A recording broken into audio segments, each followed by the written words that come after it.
Саламатсыздар урматтуу Репортер KG YouTube каналынын көрөрмандары. Бүгүн биз Москва шаарындабыз. Алдыдагы интервью ким менен болот деп турсаңыздар, анда бизден алыстабаңыздар. Бул маек башка чыгарылыштарга караганда өзгөчө жана кызыктуу болмокчу. Ассалам алейкум. Кандайсыз, Турдал агай? Сааттарыңыз жакшыбы? Иштериңиз? Жакшы, Кудайга шүгүр. Бүгүн сиз менен ошо Москва шаарында маектешип жатканыма абдан кубанычтамын. Анан өзүңүздүн ишмердигиңиз туурасында бир кенен маек куруп берсеңиз. Саламатсыздарбы, урматтуу мекендештер, урматтуу көрүүчүлөр. Негизи элчилик кызмат кандай экен?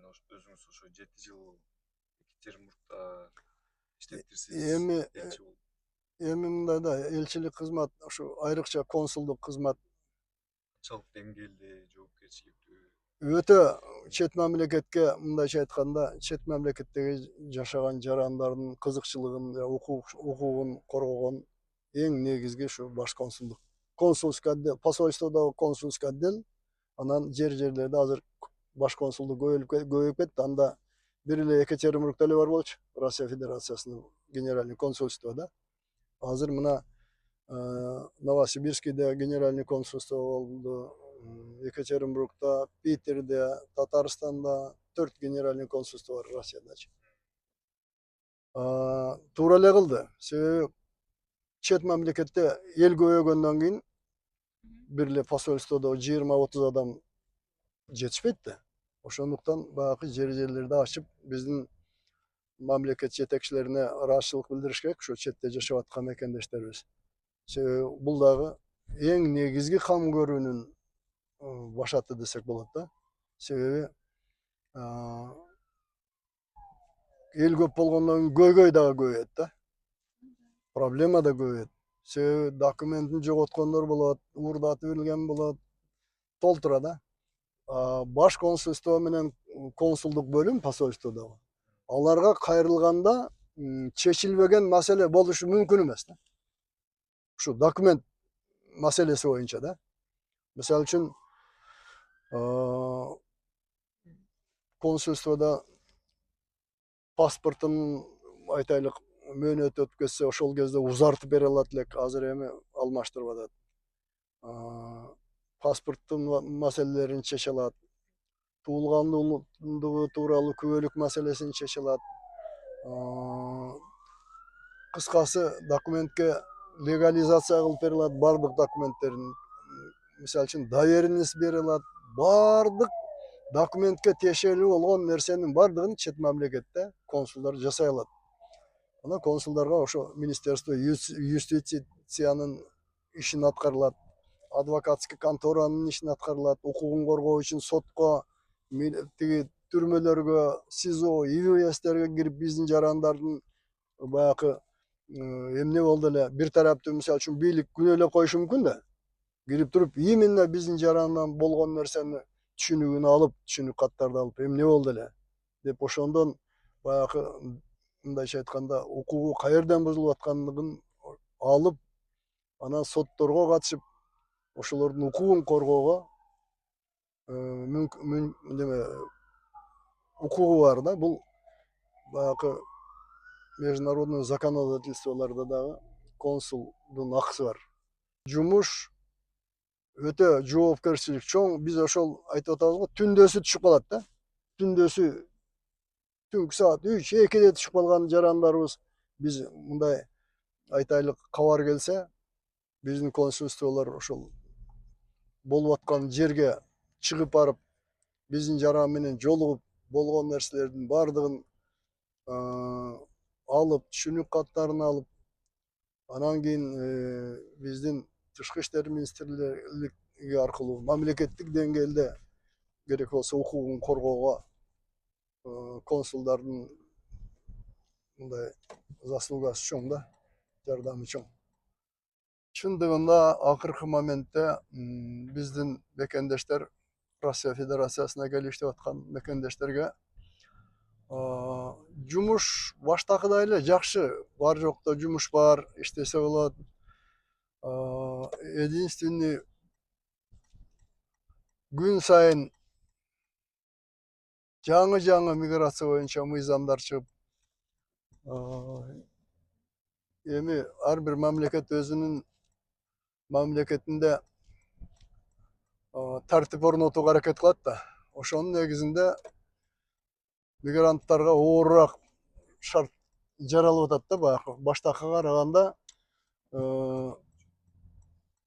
Регистрация маселеси, анан кийин баягы жашаганда башта анча терс түрчүү эмес да. Мигранттар кайсы жерде жашап атат, кайсы жерде регистрация болгон. Азыр ушул регистрация болгон жерде жашаш керек, себеби мигранттарды каалаган маалда баягы эми күн жашаган сайын өтө берет да. Ошол баягы регистрациянын сроктору өтүп кетсе, ошол мыйзам бузулса, ошол мигранттарды табыш үчүн, оңой табыш үчүн ушу жашаган жеринде регистрацияны талап кылып жатат азыр катуу. Ошон үчүн баштакыдай болбостон талап күчөдү. Анан ар түрдүү башта мисалы үчүн келгенде сахарова жок болчу, медицинский осмотрдан өтчү эмес болчу. Ушулардын бардыгы азыр оорлошуп, бардыгына төлөш керек. Медосмотрдан өтүш үчүн да төлөш керек. Ушу акча каражат жагынан келип иштей элек кезде, акча таба элек кезде ушулордун баарынан өтүш керек болот дагы. Биздин мигранттарыбызга бир топ оор условиялар жаралып атат да. Анан депортацияны дагы азыр өтө мындай мыйзам чегинде катуу талап кылып койду. Себеби ошол 2 жолу 3 жолу штраф болсо депортация болуп кете берет. Водительдер эми шаардын ичинде жүргөндөн кийин, тем более биздин жердештер келгенден кийин, бул жака келгенден кийин шаарды биринчиден жакшы билбейт, навигация менен жүрөт. Навигаторду анча мынча адашып өтүп кетет. Штраф бир күндө сөзсүз 2-3 алат. Ошону менен эле депортацияга чыгып калган учурлар да көп болуп атат да. Ушул мыйзам эми жылдан жылга оорлошуп атат. Эми аны мамлекетте деле, Россия Федерациясында деле туура түшүнсө болот. Булар деле мындай тартипке келтирели, миграция процессин мындай оңдойлу деген багытта аракет кылып атат деген ойда. Бардык мамлекет ошондой жасамак. Башка чет элдик жарандарга караганда биздин Кыргызстандын жарандарына бир топ жеңилдик бар да. Кыргыз коому уюму эмне иштерди алып барат? Кандай иштерди жүргүзөт Москвада? Кыргыз коомчулугу негизинен мына турмушта ар түрдүү көйгөйлөр пайда болуп калат да.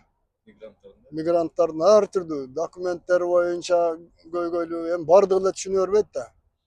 Ошол көйгөйлүү маселелер пайда болот. Оору сыркоо болот. Жамандык, жакшылык болот. Айтайлык каза болуп калган учурлар болот. Ошолордо мисалы үчүн элчиликтин кызматкерлери жетишпейт.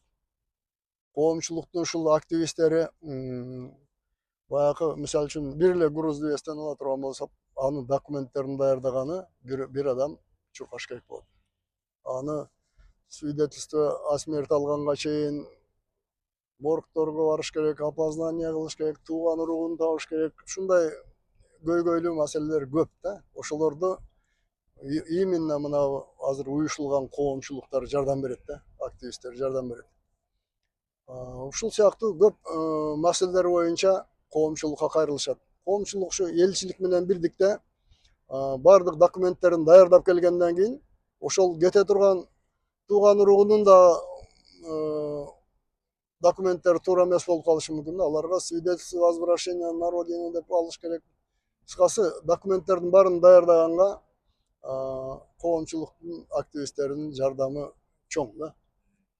Ошон үчүн ал бир, экинчиден алар каяктан финансирование. Буларга чындыгында баягы коомдун жетекчилерине акча төлөнбөйт, айлык албайт.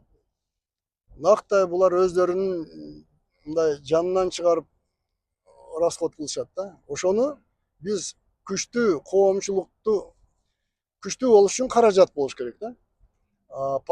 Ар дайым баягы түшүп турган каражаты болбогондон кийин коомдагы айтайлык бизнес структуралоо бардыгы каражаты жок, өнүгө албайт да.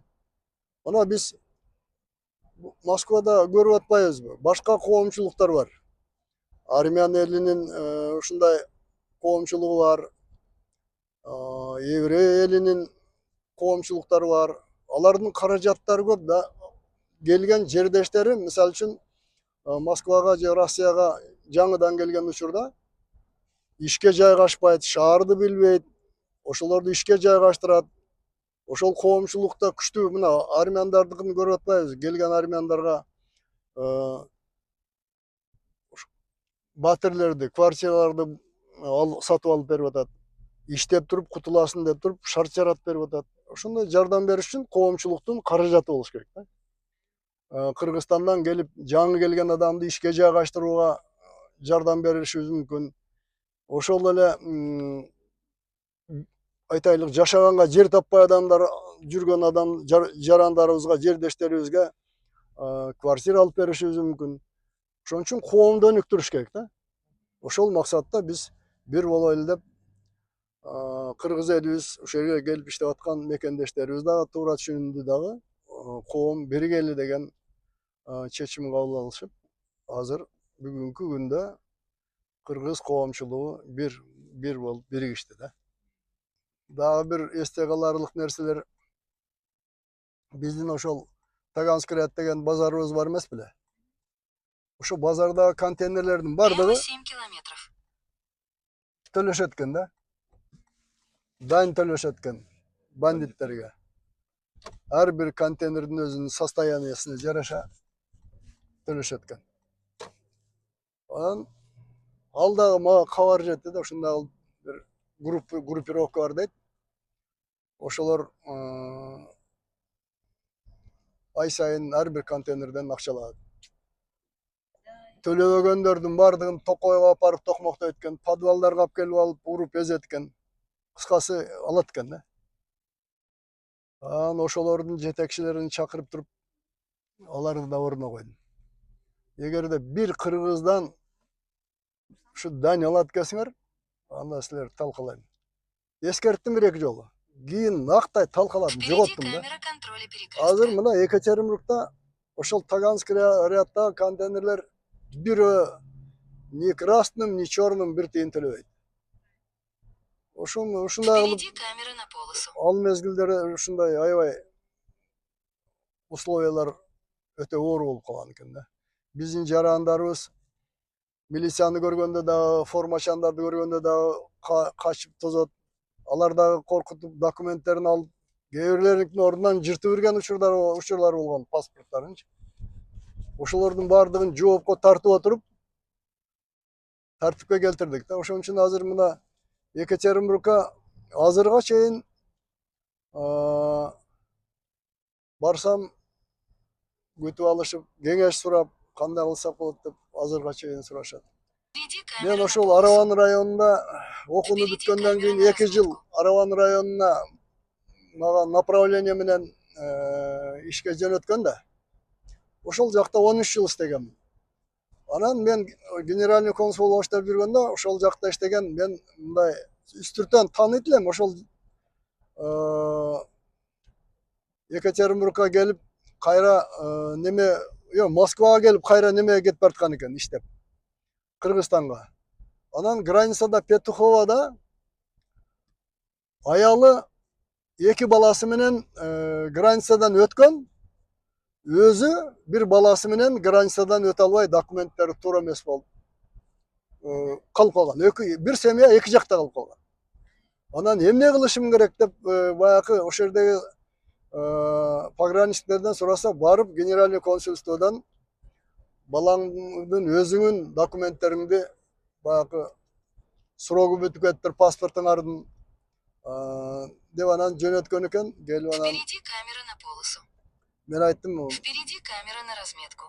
баягы консульский сбору жок, генеральный консулдун уруксаты менен сбор төлөбөй жасап бергенге мүмкүнчүлүк бар да. Анан мен безоплата консульских сборов деп кол коюп тезирээк бүтүрүп бергиле, границада балдарын үй бүлөсүнүн жарымы тиякта калыптыр, границадан өтүп. Булар буякта калып калыптыр, тезирээк барсын деп анан жасаттырып берип атпаймынбы? Андан кийин кайра кирди. Киргенден кийин Турдал эке дейт, менин дейт учма уч Кыргызстанга жете турган акчам бар эле. Азыр экөөбүз эки жакта кылып акчабыз да жетпей калды. Деди. Анан мен колуна акча бердим. Чөнтөгүмөн чыгарып акча бердим. Мен бул эсимден деле чыгып калды эле. Анан мен ушу ген консульстводан 12-жылы кеттим. Анан кеткенден кийин мени бир телевидениеге чакырып калды да. Ошо миграция боюнча, мигранттар боюнча телевидениеге чакырып калды. Сүрүштүрүп таап алыптыр мен Кыргызстандагы номеримди. Анан чалып калды. Турдал эке бир сизди мен конок кылайын дедим. Dediler, lan хорошо dedim. Bardık. Үйüne varsak аябай дасторкондорун жасап коюптур. Коюн союп күтүп алыптыр. Чыга беришке барганда мага акча берип атат да. Акча берип атты эле, мен айттым, тамагыңы жедик, белегиңи алдык. Тамашалап туруп бул взяткаңды албайм дедим да. Давай жыйыштыр. Деп отказ кылып атсам, жок, албасаңыз капа болом дейт да. Анан эмнеге капа болосуң десек, мен дейт ушундай болуп, границада проблема болуп, аялым границанын нар жак бетинде, мен бер жак бетинде калып, кыйналып, сизге барып анан кийин баягы кеткенге акчам жок дегенде акча бердиңиз эле. Ошол акчаңызды кайтарып берип атам дегенде анан баягы мени менен барган балдар, анда алышыңыз керек экен деп туруп